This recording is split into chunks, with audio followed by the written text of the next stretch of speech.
Politician ಇರ್ಬೇಕು.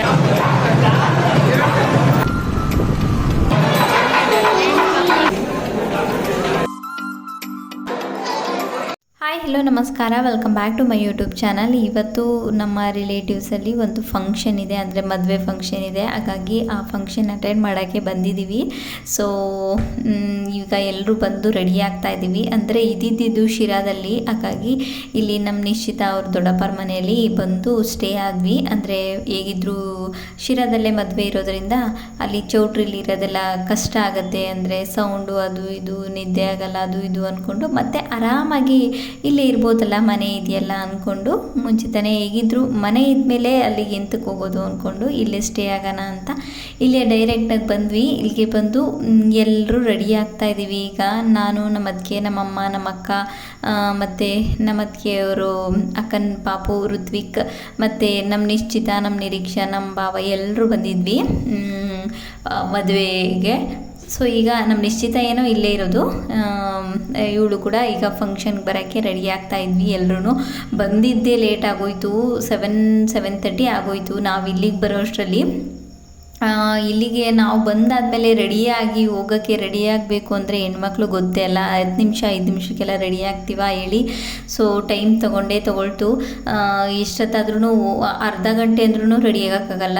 Normal ಅಂದರೆ ಒಂದು ಅರ್ಧ ಗಂಟೆಗಟ್ಟಲೆ ರೆಡಿ ಆಗ್ತೀವಿ. ಇನ್ನು ಫಂಕ್ಷನ್ ಅಂದರೆ ಅಯ್ಯೋ ನೋಡ್ಕೊತಾ ಇರ್ತೀವಿ, ಹಚ್ಕೊಂಡಿದ್ದೇ ಹಚ್ಕೊತಾ ಇರ್ತೀವಿ, ಹಿಂಗೆ ಮಾಡ್ಕೊತಾ ಇರ್ತೀವಿ ಈ ಥರ.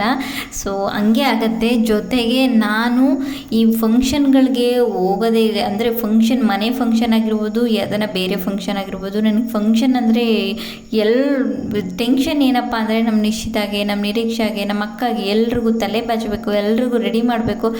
ಮತ್ತು ನಂದು ರೆಡಿ ಆಗೋಕ್ಕೆ ಲೇಟ್ ಆಗಿಬಿಡುತ್ತೆ. ಆವಾಗ ಅಯ್ಯೋ ಲೇಟ್ ಆಯಿತು, ಆಗಲಿಲ್ವಾ ನಿಮ್ಮ ಮನೇಲೂ ನೀವು ಯಾರಾದರೂ ಈ ಥರ ಒಂದು ಫೇಸ್ ಮಾಡಿದರೆ ಹೇಳಿ ಆಯಿತಾ. ಮತ್ತು ಎಲ್ರಿಗೂ ರೆಡಿ ಮಾಡಬೇಕು, ಮತ್ತು ನಾವು ರೆಡಿಯಾಗೋದು ಲೇಟ್ ಆದಾಗ ಅಯ್ಯೋ ಲೇಟ್ ಆಯಿತು ಆವಾಗ ನನಗೆ ಎಷ್ಟು ಸಿಟ್ಟು ಬರುತ್ತೆ ಅಂತ ಅಂದರೆ ಅಷ್ಟಿಷ್ಟು ಬರಲ್ಲ ಗೈಸ್ ನನಗೆ. ನಾನು ಅವ್ರ ಜೊತೆಗೆ ಬೇಗ ರೆಡಿಯಾಗಿ ಕೂತ್ಕೊಂಡ್ರೆ ಬೇಗ ರೆಡಿಯಾಗಿ ಬಿಡ್ಬೋದು. ಎಲ್ರಿಗೂ ತಲೆಬಾಚಿ, ಎಲ್ರಿಗೂ ರೆಡಿ ಮಾಡಿ, ಅದು ನೋಡು ಇದು ನೋಡು, ಇದು ಹಾಕೊಳ್ಳ ಎಲ್ಲಕ್ಕೆ ಪ್ರತಿಯೊಂದು ನೋಡಿ ಆಮೇಲೆ ನಾನು ರೆಡಿಯಾಗಬೇಕು ಅಂತಂದರೆ ಟೈಮ್ ಅದೇ ಆಗುತ್ತೆ. ಆವಾಗ ನನ್ನ ಲಾಸ್ಟಲ್ಲಿ ಅಯ್ಯೋ ನನ್ನಿಂದ ಟೈಮ್ ಆಯಿತು ಅನ್ನೋ ಥರ, ಅಂದರೆ ನಾನೇ ಲೇಟಾಗಿ ರೆಡಿ ಆಗ್ತೀನಿ ಅನ್ನೋ ಥರ ಮಾಡ್ತಾರೆ. ಸೊ ಅದು ನನಗೆ ಇಷ್ಟನೇ ಆಗಲ್ಲ. ಮತ್ತು ನಾನು ರೆಡಿ ಆಗಬೇಕು ಅಂದರೆ ನಾನು ಮಾತ್ರ ರೆಡಿ ಆಗಬೇಕು ಆರಾಮಾಗಿ, ಇಲ್ಲಾಂದರೆ ಲಾಸ್ಟಲ್ಲಿ ಟೈಮ್ ಆಗುತ್ತೆ ಅಂತ ಹೆಂಗೆ ಬೇಕೋ ಹಂಗೆ ಮೆಂಟ್ಲು ಥರ ರೆಡಿ ಆಗಿಬಿಡ್ತೀನಿ. ಒಂದೊಂದು ಸರಿ ನಾನು ಎಲ್ರಿಗೂ ರೆಡಿ ಮಾಡಿ ನಾನು ಬರೋದೇ ಇಲ್ಲ ಎಲ್ಗೂ ಅಂತ ರೆಡಿ ಆಗದಿರೇ ಮನೆಯಲ್ಲಿ ಕುತ್ಕೊಂಡಿರೋದು ಉಂಟು. ಫಂಕ್ಷನ್ಗಳಲ್ಲಿ, ಹಬ್ಬಗಳಲ್ಲಿ ಈ ರೀತಿ ಲೇಟ್ ಆಗುತ್ತೆ ಅಂತ ಅಂದಾಗ, ಅಂದರೆ ಅಲ್ಲಿಗೆ ನಂಗೆ ಓಕೆ ಫೈನ್ ಲೇಟ್ ಆಗುತ್ತೆ, ನಂಗೆ ಬೇಗ ರೆಡಿ ಆಗೋಕ್ಕೆ, ಮತ್ತು ಈಗ ಹೆಂಗೆ ತಿಕ್ಲು ಥರ ರೆಡಿಯಾಗಿ ಎಷ್ಟೋ ಸರಿ ಈ ಥರ ಆಗಿರುತ್ತೆ. ಸೊ ಫೈನಲ್ ಆಗಿ ಚೌಟ್ರಿ ಹತ್ರ ಬಂದು ನಿಮ್ಮ ಮನೆಗಳಲ್ಲೂ ಈ ಥರ ಯಾರಾದರೂ ಒಬ್ಬರು, ಅಂದರೆ ಒಂದೊಂದು ಸರಿ ಅನಿಸುತ್ತೆ ತಲೆ ಬಾಚೋದು, ಹೇರ್ ಸ್ಟೈಲ್ ಮಾಡೋದೆಲ್ಲ ಏನಕ್ಕಪ್ಪ ಕಲ್ತ್ಕೊಂಡೆ, ಈ ಥರ ಫಂಕ್ಷನ್ ಬಂದಾಗ ಆ ಥರ ಫೀಲ್ ಆಗುತ್ತೆ.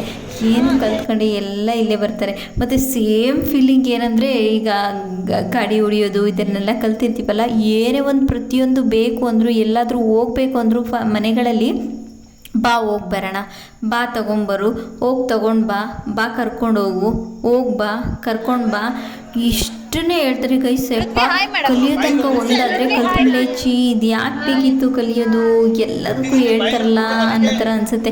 ಕಲಿದಾರದೆ ಮೇಲಾಯ್ತಲ್ಲ, ಆರಾಮಾಗಿರ್ಬೋದು ಅನ್ನೋ ಥರ ಅನಿಸುತ್ತೆ.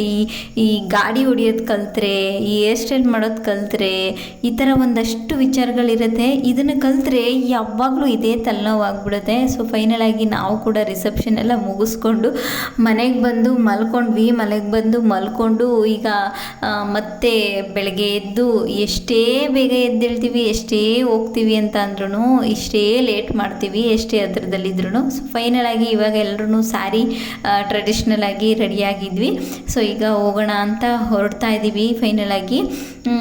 ಅಂದರೆ ಜಡೆ ಎಲ್ಲ ಹಾಕ್ಕೊಂಡು ರೆಡಿಯಾಗಬೇಕು ಅಂತ ಅಂದ್ಕೊಂಡೆ ಗೈಸ್. ಬೆಳಗ್ಗೆ ಎಲ್ರಿಗೂ, ನಮ್ಮ ನಿಶ್ಚಿತಾಗೆ, ನಮ್ಮ ನಿರೀಕ್ಷೆಗೆ, ನಮ್ಮ ಅಕ್ಕಗೆ ಎಲ್ರಿಗೂ ಜಡೆ ನಾನು ಹಾಕಿ ಅವ್ರಿಗೆ ರೆಡಿ ಮಾಡಿ ನಾನು ರೆಡಿಯಾಗೋ ಅಷ್ಟರಲ್ಲಿ ಈ ಥರ ತಿಕ್ಲಿ ಥರ ಹೆಂಗೆಂಗೋ ರೆಡಿ ಆಗಬೇಕಂದು ಹಿಂಗೆಲ್ಲ ರೆಡಿ ಆಗಿಬಿಡ್ತೀನಿ ಗೈಸ್. ಅಂದರೆ ಅದೊಂದು ಸ್ವಲ್ಪ ಸ್ಯಾಟಿಸ್ಫ್ಯಾಕ್ಷನೇ ಇರಲ್ಲ, ಆ ಥರ ಆಗೋಗ್ಬಿಡುತ್ತೆ ಫೈನಲ್ ಆಗಿ.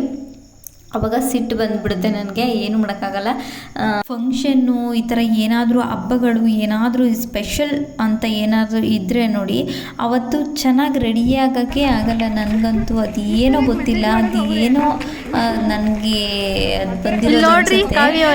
ಎಷ್ಟೇ ಏನೇ ಮುಂಚೆ ಪ್ಲ್ಯಾನು ಪ್ರಿಪ್ರೇಷನ್ ಏನೇ ಮಾಡ್ಕೊಂಡಿರೋ ಚೆನ್ನಾಗಿ ರೆಡಿ ಆಗಲ್ಲ ಗೈಸ್. ಅದೇ ಸುಮ್ಮನೆ ಮನೇಲಿ ಯಾವಾಗಾದರೂ ಸುಮ್ಮನೆ ರೆಡಿ ಆಗ್ತೀನಿ, ಸಿಂಪಲಾಗಿ ಸುಮ್ಮನೆ ಇರ್ತೀನಲ್ವ, ಸಿಕ್ಕಾಪಟ್ಟೆ ಚೆನ್ನಾಗಿ ರೆಡಿ ಆಗ್ತೀನಿ, ಸಿಕ್ಕಾಪಟ್ಟೆ ಚೆನ್ನಾಗಿ ಕಾಣಿಸ್ತಾ ಇರ್ತೀನಿ. ಈ ಥರ ಫಂಕ್ಷನ್ನು ನಾನು ಮುಂಚೆನೇ ಪ್ಲ್ಯಾನ್ ಮಾಡ್ಕೊಂಡು ರೆಡಿಯಾಗಿರ್ತೀನಿ, ಹಂಗೆ ರೆಡಿ ಆಗ್ತೀನಿ ಹಿಂಗೆ ರೆಡಿ ಆಗ್ತೀನಿ ಅಂದರೆ ಎಂಥದ್ದು ವರ್ಕ್ ಆಗಲ್ಲ, ಹೆಂಗೋ ಪೆಂಗಿ ಥರ ರೆಡಿ ಆಗ್ತೀನಿ.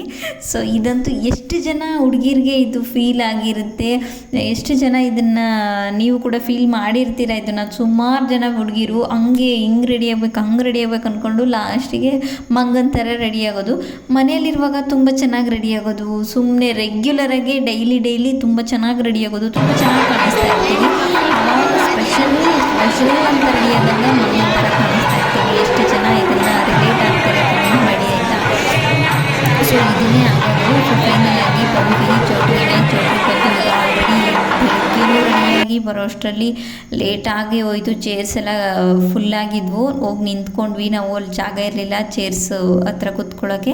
ಸೊ ಹಾಗಾಗಿ ಓಕೆ ಫೈನ್, ಇನ್ನೇನು ಮಾಡೋಕ್ಕಾಗತ್ತೆ ಅಲ್ವಾ.